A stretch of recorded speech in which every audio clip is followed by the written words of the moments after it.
précédent colloque du LRA, j'avais eu l'occasion, le plaisir, l'honneur de présenter avec le professeur Cancellieri les aspects généraux de cette interface.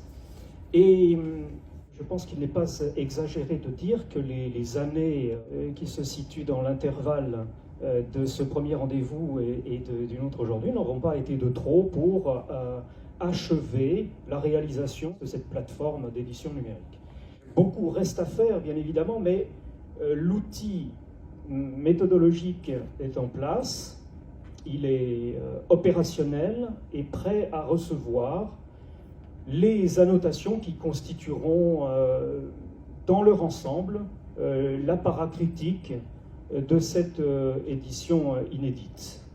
Je voudrais vous la présenter de façon linéaire, à l'appui de quelques exemples puisés dans le corpus de notre Altaroc, et vous dire que cette édition, tout d'abord, s'articule en trois parties distinctes. D'abord, celle que vous voyez ici, c'est celle à laquelle vous aurez un accès direct depuis l'adresse URL que je vous ai montrée il y a un instant. C'est la partie informative, hein. Les contenus présentés dans ces pages donnent une représentation de la méthodologie et des axes qui ont dirigé le travail et la réalisation de cet outil.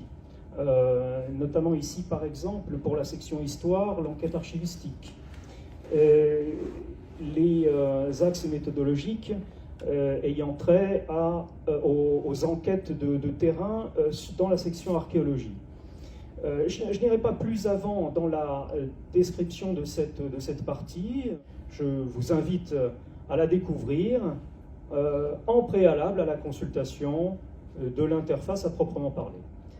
Puis, l'interface, accessible par le dernier onglet du menu principal, se présente de cette manière. C'est la partie publique, donc second constituant de cette plateforme. La partie publique met à la disposition de l'utilisateur l'ensemble de la chronique dûment encodée.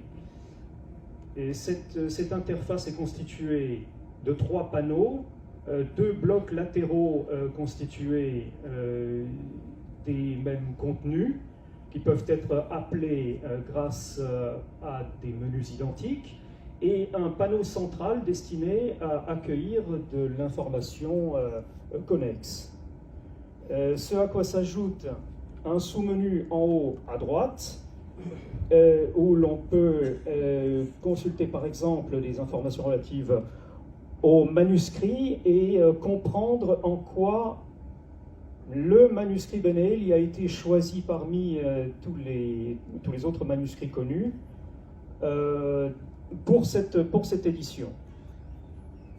La page auteur nous donne des éléments biographiques sur l'auteur original, Giovanni della Grosse, un onglet méthodologique retraçant de quelle manière cette interface a été conçue sur le plan strictement technique, un glossaire ayant vocation à rappeler certaines terminologies nécessitant une explicitation du fait de leur polysémie à l'intérieur du corpus. Chaque entrée fait figurer des variantes quand elles existent, la définition bien évidemment, son explicitation, puis des occurrences renvoyant à des feuillets pour pouvoir observer le vocable dans son environnement littéraire. Puis un outil de recherche sur lequel je reviendrai dans un instant. Ici, par défaut, nous voyons dans le bloc de gauche le fac-similé du document, puis sa transcription à droite, à savoir que la chronique a été découpée par éléments logiques, hein, les unités principales sont les chapitres, l'unité principale technique reste le feuillet. Nous pouvons passer d'un feuillet à l'autre simplement en utilisant les touches flèche gauche, flèche droite du clavier, comme je le fais ici, pour avoir par exemple la traduction en regard de la transcription. Simplement cliquer sur l'onglet correspondant dans le menu du bloc de gauche. Ceci peut être fait de façon réciproque, bien évidemment. Le facsimilé tel qu'on l'a ici dans le module correspondant peut être consulté en profondeur de zoom, chaque feuillet ayant été numérisé en haute définition, de sorte à pouvoir le visualiser en plein écran. De la même manière, nous pouvons consulter des modules relatifs aux liens hypertextes que nous voyons ici dans l'encodage, à savoir que l'encodage a été réalisé, comme je le disais, selon des unités distinctives que sont le feuillet, les alinéas. Les alinéas peuvent avoir fait l'objet d'un découpage subjectif, et donc dans quel cas des éléments typographiques de troncature apparaissent. Chaque ligne est numérotée de sorte à pouvoir localiser un élément en fonction du feuillet, de l'alinéa et de la ligne. Nous avons décidé de réaliser en même temps que l'encodage structurel, qui répond simplement à l'encodage XML, conformément à un protocole nommé TEI, nous avons décidé de réaliser une extraction onomastique, autrement dit de pouvoir prélever l'ensemble des noms propres présents dans le corpus et de les matérialiser sous la forme d'un lien hypertexte renvoyant à du contenu informatif. Selon que nous avons affaire à un anthroponyme, le lien hypertexte apparaît en bleu, ou à un toponyme, lien hypertexte en rouge. Chacun de ces liens donc renvoie à du contenu. Nous avons deux manières de rechercher de l'information à l'intérieur de cet outil. Un moteur de recherche qui n'interroge que la base de données onomastique. Si nous voulons avoir de l'information sur un personnage ou sur un nom de lieu, je prends par exemple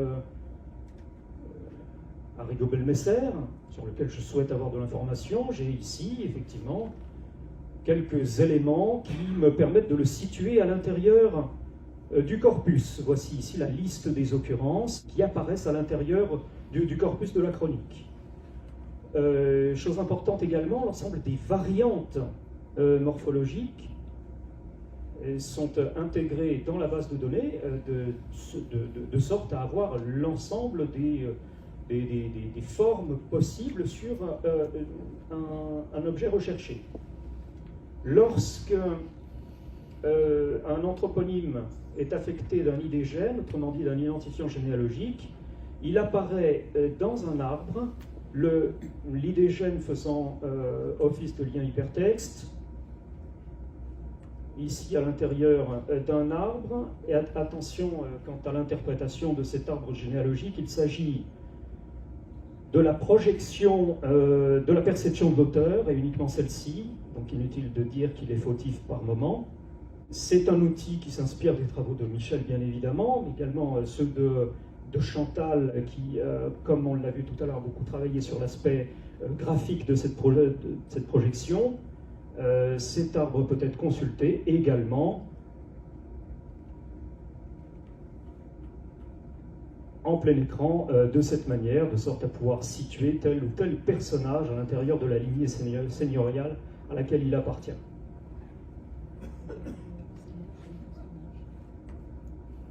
Et effectivement, la possibilité de consulter une synthèse informative sur le personnage en question à l'intérieur du module de généalogie, mais également quand elles seront disponibles sous la forme de fiches à l'intérieur du pavé central.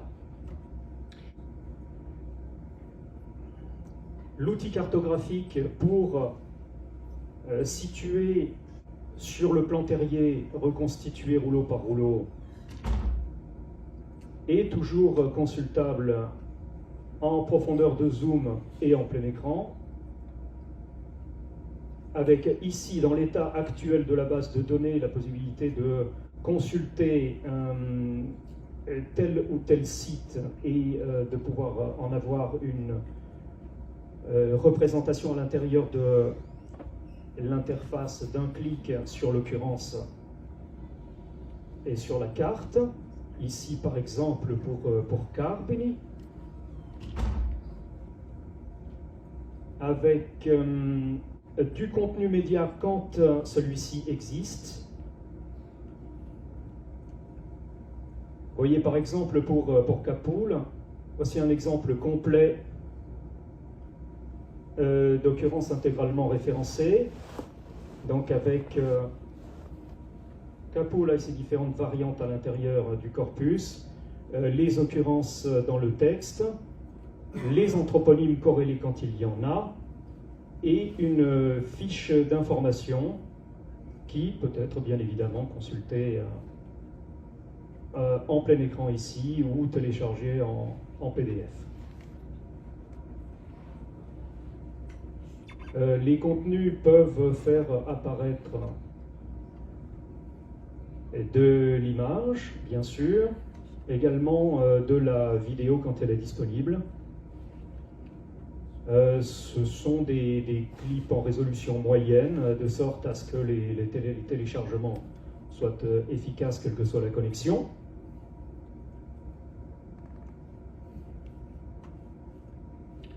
Et je vous parlais donc il y a un instant du moteur de recherche simplifié interrogeant uniquement la base onomastique. Il existe un outil de recherche plus circonstancié qui interroge ici l'ensemble du corpus de la chronique. Faisons un test pour en voir l'efficacité, le potentiel. Je souhaiterais avoir de l'information sur Samuladia et par défaut, je vais renseigner le mot-clé selon son orthographe corse. Je recherche et sans surprise, bien évidemment, je ne vais pas le trouver à l'intérieur. Si j'augmente ici ce critère nommé distance de Levenshtein, je vais étendre le champ de la paronymie et donc avoir des suggestions. Mais ici, en l'occurrence, je vois que Samuladia est orthographié Samulach à l'intérieur de la chronique. Si je clique sur cette proposition, effectivement, je vois son occurrence. Le résultat de recherche fait apparaître un lien hypertexte renvoyant au feuillet correspondant. Et effectivement, je le vois ici à la ligne 4 du feuillet 650. Si je clique sur ce lien hypertexte, j'affiche l'information concernant le toponyme, de l'illustration quand du média existe.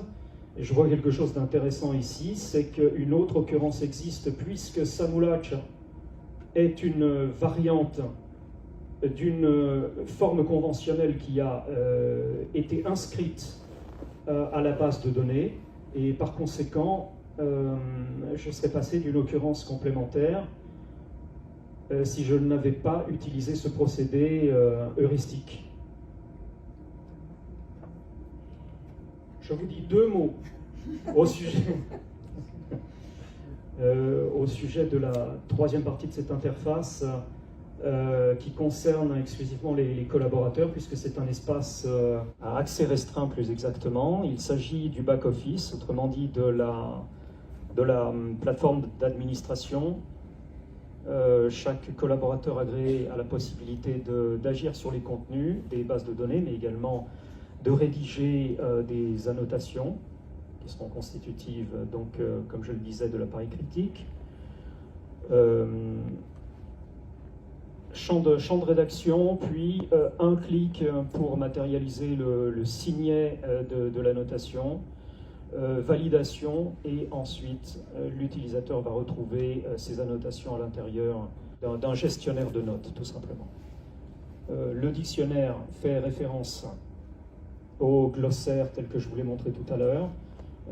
En plus du découpage par alinéa et par ligne, nous avons procédé à un découpage syntagmatiques qui échappent à l'encodage XML, mais qui permet de faire remonter l'ensemble des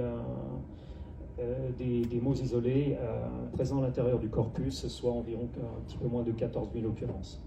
Onglet cartographique, la même chose pour ce qui concerne la base de toponymes, puis idem pour la base prosopographique et les différentes occurrences anthroponymiques.